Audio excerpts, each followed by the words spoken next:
Good Erev Shabbos. Baruch Hashem, it's Shabbos. But a good Erev Shabbos. This week's Parsha is a double Parsha. Parshiyos Netzavim-Vayelech. It is also the day after the anniversary, the true anniversary of what we call 9/11.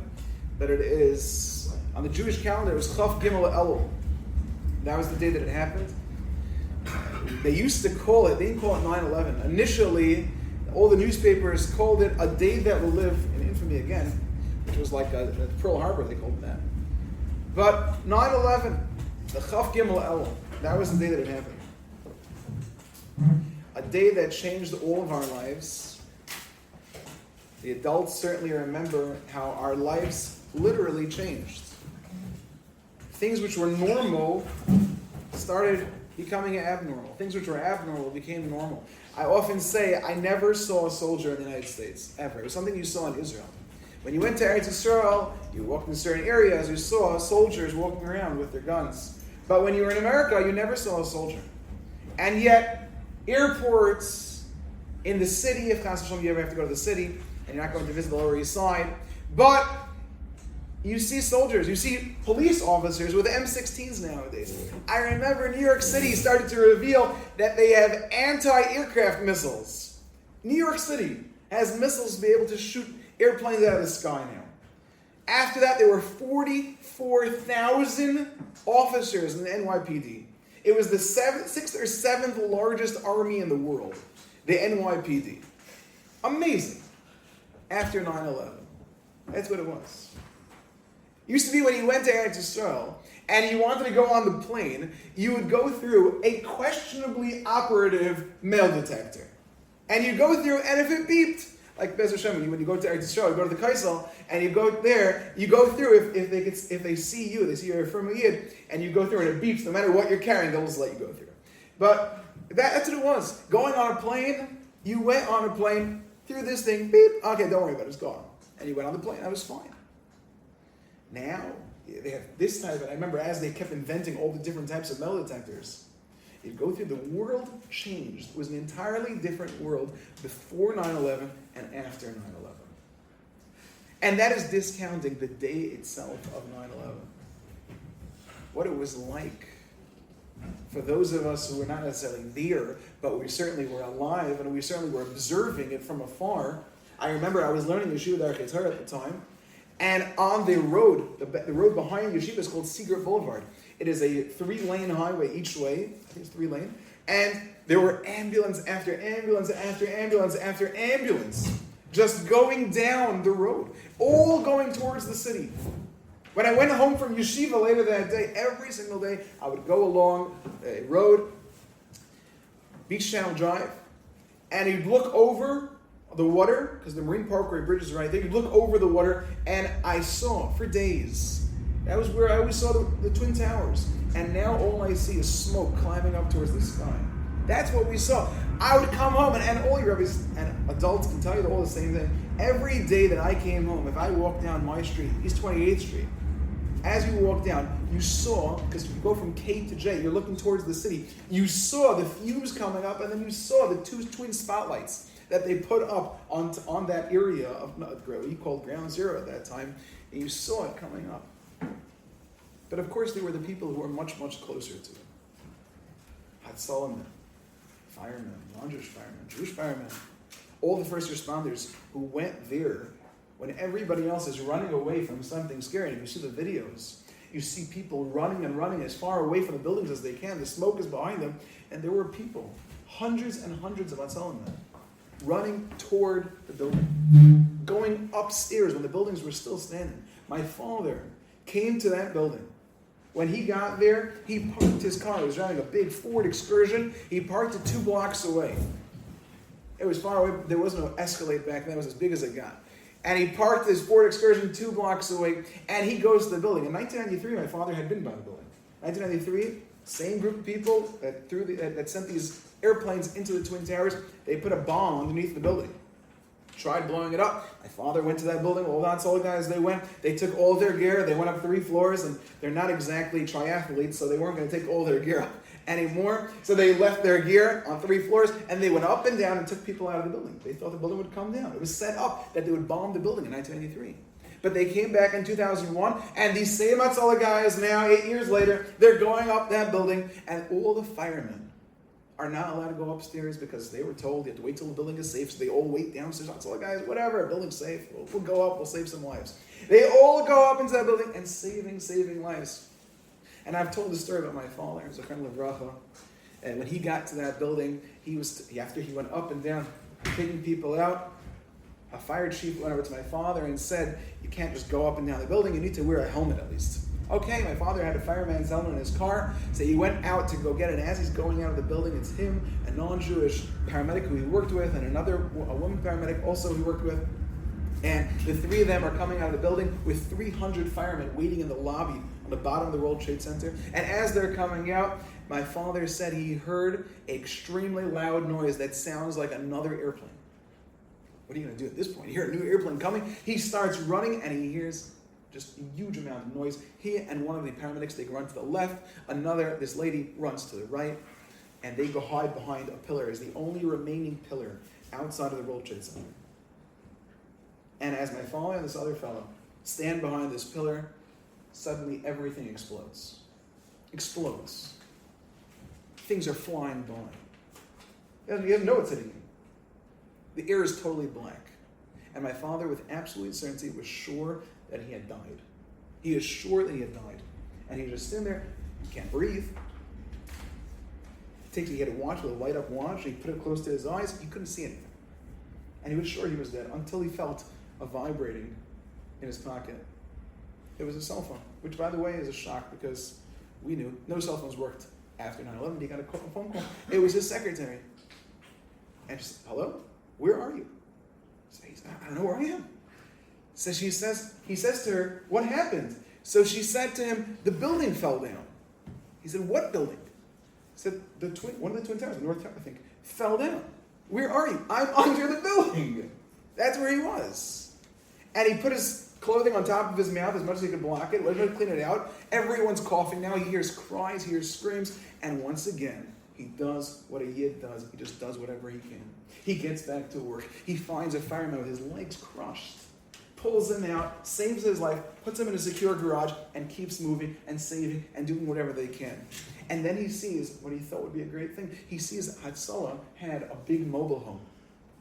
A big mobile home. They had tons of medical gear. So he goes to this mobile home, and he's inside, and unfortunately he gets inside, and then once again he hears that sound, which now he knew is not another airplane, but is another building coming down, and he's inside the mobile home. He looks out the front windshield as he watches the South Tower come down in front of him.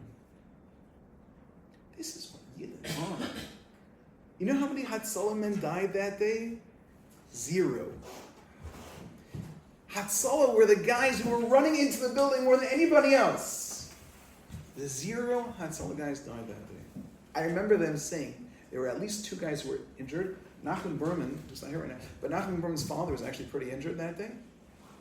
But they were injured. One guy was walking around bleeding out of the back of his head. He didn't realize the whole day. Somebody pointed it out that he had shrapnel in the back of his head. Oh, he got checked out. Another guy, how did he get injured? Hatzalah was evacuating off of Manhattan Island to be able to go wherever they could. So this guy's on the boat to get people on the boat. And as the boat backs up, it crushed his leg between the boat and the pier, and that's how he broke his leg. This is how Hatzalah guys were getting injured. But they were saving lives. 9/11, the day that we recognize as a day of miracles, and obviously a day of tragedies. A number of Yidden were killed. A man around the block from me died in that building. He called his wife at the last phone call that he made. A day of miracles, a day of Nisim, and of course, a day where Hashem showed the whole world to try to have a Rabbi who should live and be well, as Yafi Shlita. And he said that he wanted to watch a lot of the coverage, and every video that had, you can watch as the airplane goes straight into the Twin Towers. Unfortunately, with the airplanes, he said if you watch every video, every single person on the video says the exact same thing. It's something I don't usually like to say, but every single person says, as they're watching it, Oh my, and they say G-O. That's what they say. Every single person. Every single person. He said in one moment, Hashem made the whole world say those words. Oh my Hashem. That's what every single person said. It was a moment of recognition that you have no control. These cavemen from 6,000 miles away can take airplanes and shut down your whole country, that the most powerful country in the world, kaput, shut down. And of course the Americans don't get the message. The next day you have the president getting on the air, which, kol hakavod to the president, quoting from Tehillim, he says, it talks about going, Begates al Mavis, La'ir Raki, I'll tell you Madi, he quoted that in English, even if I shall go into the shadow of death, I shall not fear, for you are with me. He's talking about Hashem. But they get back to the American cowboy who talks about how we're going to kill you all, and we're going to run this place down to the planet, we're going to bomb every place in the world. And they spent the next 20 years bombing every place in the world, and then condemning, of course, Artseinu HaKadoshah for protecting itself to try to kill. After this, 45,000 Yidden were just targeted in a rocket attack, that we can't defend ourselves. But it was a day for the whole world to recognize you don't have control. He does. As you might imagine, it's not just the yahrzeit, the anniversary of 9/11, Chaf Gimel El, but in the coming week, first day of Rosh Hashanah is my father's yahrzeit. There's a pasuk in this week's parsha that really spoke to me about something about my father. I don't often speak about my father. Saying tons of stories, it's a little difficult for me. But I'll say just a few stories, just to share something. And there's a pasuk in this week's parsha. The pasuk, this is Parshiyos Netzavim-Vayelech. The pasuk says, Ki ha-mitzvah hazos, as Rabbi Milstein said last night in the packed parsha, Ki ha-mitzvah hazos, this mitzvah is referring to Torah, is referring to tshuva, asher anoichem mitzavacha hayom, that I, Hashem, commanded you today, lo nifleisi mimcha. It's not too distant from you. It's not in the heavens, this mitzvah. It's not in Shemayim that you should have to say, I need to climb up to Shemayim to go get the mitzvah. It's not far away in the oceans. The mitzvahs on Hashem are something you can do. The Torah and Tshuva, it's something you can do. Every single one of us. You don't need a ladder up to Shemayim. The Rabbi this week spoke about helicopters. Are we helicopters? Are we airplanes? Are we elevators? Are we escalators? But you don't have to go up to Shemayim with a ladder to get it. Just try and you'll get it. Loy nifleis is a beautiful song also. But loy nifleisim, it's not so hard for you. Just try, and if you try, you'll get it. You'll accomplish it. My father, Zakheim Livracha, was all about just try. If you just try, he used to say, it's so easy to say no. It's so easy to say no. You have to learn how to say yes. That's what he used to say.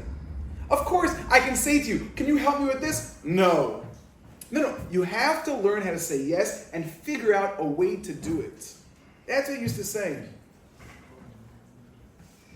My father did not have an easy educational life. He did not do well in yeshiva. It was funny, when my father was nifter, so I was sitting shiva and somebody came up, a man who had known my father when he was a little kid. He said that your father as a kid, it was interesting how this person said it. It was Rabbi Geisler from Minos Chava. Yeah, he was sitting all the way at the side, and he was almost as if he was speaking to himself. And he said, your father was always impossible. As a kid, he was impossible. And he spent his whole life doing everything that everyone thought was impossible. That's what he said. It takes a man to learn how to say yes. It's challenging. Whatever issues you think you have, my father had them as a kid. He had all those issues as a kid. He lived in an environment much less receptive to that type of kid. And he had to deal with a lot of the challenges. The yeshivas were not yet ready for the type of kid my father was. A man came to yeshiva this week, and he said to me, and it always is the same. He said, I was in 8th grade with your father. Now, it's always like that. Nobody ever says they were in yeshiva with my father, because he was in a different yeshiva each month of the school year. So, it was 8th grade with my father. He was in 8th grade, and the guy says, I have to tell you, I was pretty afraid of your father. Now, this man is 70 years old. He's telling me he's afraid of my father from 8th grade. That's what he said. It wasn't easy to be with him in yeshiva. But he spent his whole life doing everything that everyone thought was impossible. I'll tell you an interesting story of my father. My father worked with many organizations. He wasn't an organization person personally. He was the type of person who would like to do things on his own. If there's a problem, he'll take care of it. I don't need an organization to do it. I'll do it myself. There was a certain organization, a few organizations, Agatzola and other organizations, Camp Simcha. There are certain organizations my father was very, very involved in. There was one of these organizations. They needed to build a certain building. This building that they had was falling apart. And they needed a brand new building for this institution. So my father said, I want to help build it. Now, when he said help build it, he didn't mean I'll take out my wallet and here's my credit card and you go build it. No. From top to bottom, my father was going to design this building. He was going to figure out, it was a medical building, he was going to figure out how to make this building perfect. How to make this building receptive and people would love being there.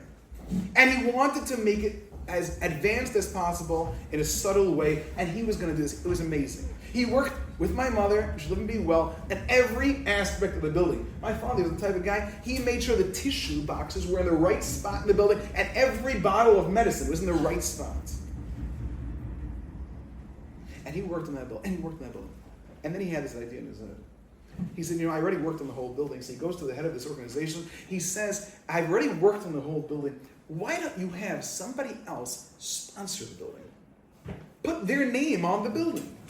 So you can I worked on the building, and then you'll get somebody to just lay out all the money that they don't need now because he already just built the whole building. You'll be able to have somebody else sponsor the building. And they said, are you crazy? Why would you do that? My mother definitely said, are you crazy? No, you can't do that. No.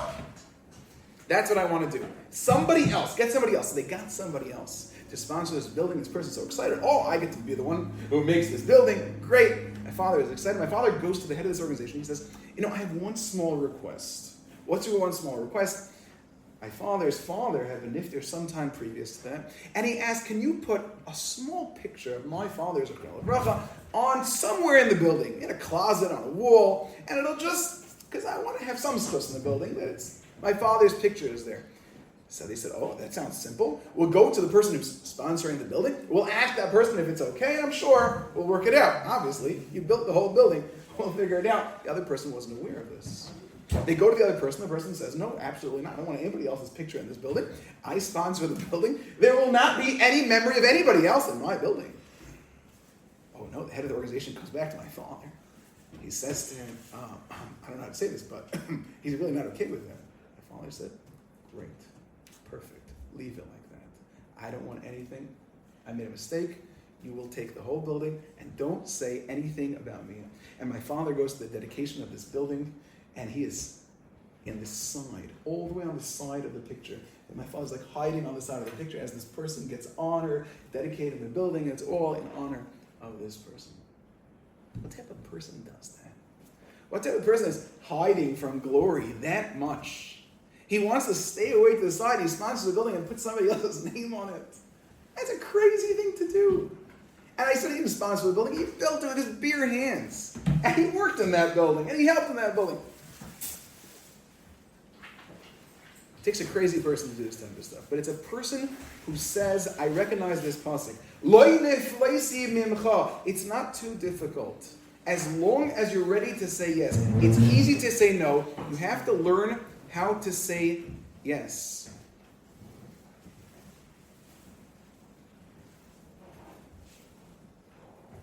In 1990,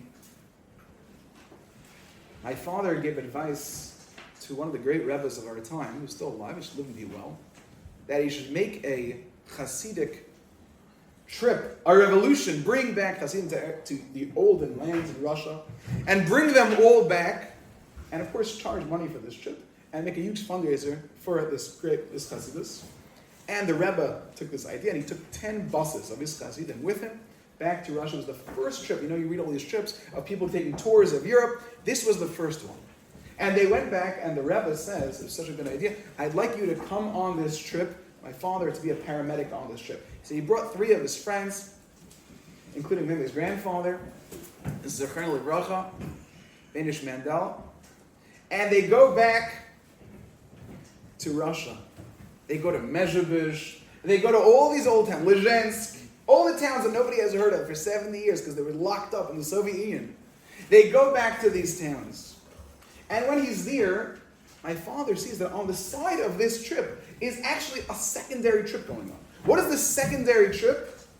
There is an organization, and part of the organization, one guy had sponsored 3 Moyelim to go to Russia to start giving brisim to people who had not been able to get brisim in 70 years. So you had kids, grandkids, great-grandkids, whole families that didn't have a bris. And this man, Albert Reichman, what a special person, Albert Reichman, one of the big supporters of Torah in the world. And he sponsored this trip with these 3 Moyelim. And that was it. My father sees this. My father asks, what's going on? What is the story with this? And they explained to him, we got sponsored. My father said, I want this mitzvah. I want this mitzvah. Brisim in Russia, the Soviet Union, I want this mitzvah. And from then, 1991, till the rest of my father's life, he would go back to Minsk, to Pinsk, to towns I never heard of, Baku and Kuba, and of course Tbilisi, Georgia. And my father would go to Russia, and he'd come back and tell us stories about the KGB there. How he would be sitting in a hotel room, and on top of every bed, you see like this fire alarm here? On top of every bed, there were 3 smoke detectors on top of the bed. Why were there 3 smoke detectors on top of the bed? So they would say in their room, wow, is this a hotel? Where's the towels? Suddenly, there was a knock at the door, towel. That's how it worked. They were listening devices on every part of the room. They put 3 groups of people, they put them, every one of them, they put them on 3 floors. They said it's a suite. This suite, all the suites were in the same corner of the building. Apparently the listening devices were only on that corner of the building, so each one was right on top of the other. They also, if they ever wanted to make a phone call, they went out onto the porch and used a satellite telephone to be able to make a phone call that wouldn't be bugged, that wouldn't be recorded. But he went there, and he went year after year after year, many months many months during the year. He'd go frequently because he made it his mission. Bris Milah. He named it after the organization of his Bris Milah. He decided to call it IBM. You guys don't know this, but IBM, when we were younger, that would have been like Apple. That was the name of a company. IBM, Microsoft. IBM was the world's biggest technology company. IBM, he called it IBM International Bris Milah. That was the name of his organization. And he went there, he learned how to do it, he helped with the Bris Milahs. What type of person? My father wasn't from Minsk, Pinsk, Kuba, Baku, Tbilisi. He wasn't from Azerbaijan, he wasn't from Belarus, he wasn't from any of these places. It's so easy to say no. It's very, very hard to learn how to say yes.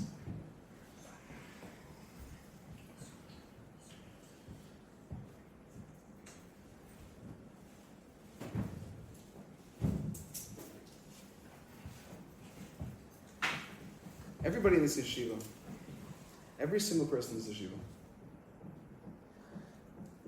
we all have the same issue, and I include myself in this issue. We all don't believe that we have what it takes.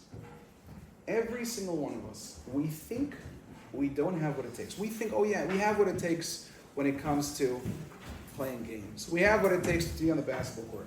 But when it comes to transforming ourselves, we think we don't have what it takes. We think, I'm saying about myself, we think we don't have what it takes to be transformational. When my father was nifter at his levaya, the Mashgiach of Lakewood Mataseo Solomon came, and he said, Reb Shlomo Zakheim, my father, was the Amud HaChesed. That's what he said. He said, Amud HaChesed. I wasn't listening, paying attention. My father's levaya. I wasn't really paying such close attention. But 30 days later, Rabbi Eli Mansour, you should live and be well, he spoke also by another event. And he said he was listening closely to that. He said, Ramat Tzedek doesn't exaggerate. He said that Mr. Zakheim was the Amud HaChesed. So said Rabbi Mansour, there are Shleisha Amudim in the world. Al Shleisha Dvarim Ha'olam Ha'olam. The world stands on three things. Al Torah, Al Avodah, Al Gemilas Chasadim. He said, Ramat Tzedek was saying that the world stands on this man. He is the Amud HaChesed. That we have all got to start replacing one of the pillars of the world. Rabbi Mansour said that Chacham Ovadia was nifter at the same time. So Rabbi Mansour said the world used to be on three legs. Rabbi Tzedek was saying we lost Amud HaChesed. Chacham Ovadia was nifter. He said we lost the Amud HaTorah. The world is teetering on the edge of Avodah, of Tefillah. That's what Rabbi Mansour said. But we're talking about someone just like the rest of us, who transformed himself into what Rabbi Tzedek said, Mashgiach of Lakewood said, was the Amud HaChesed, was the pillar of kindness in the world, of generosity. Why don't we believe in ourselves? There's a pasuk that speaks to every one of us, and the pasuk says these words: it's not too far away from you. If you try, you will succeed. If you try, you will succeed. You can accomplish Hashem in a few days. Hashem is asking you one question: what will you be this year? And Hashem says, I know what you can be. Do you believe it like I believe it? Bez Hashem, you should have a beautiful Shabbos, an insightful Shabbos, a lichtig Shabbos, life full of challenge and happiness to come in, and all the good stuff.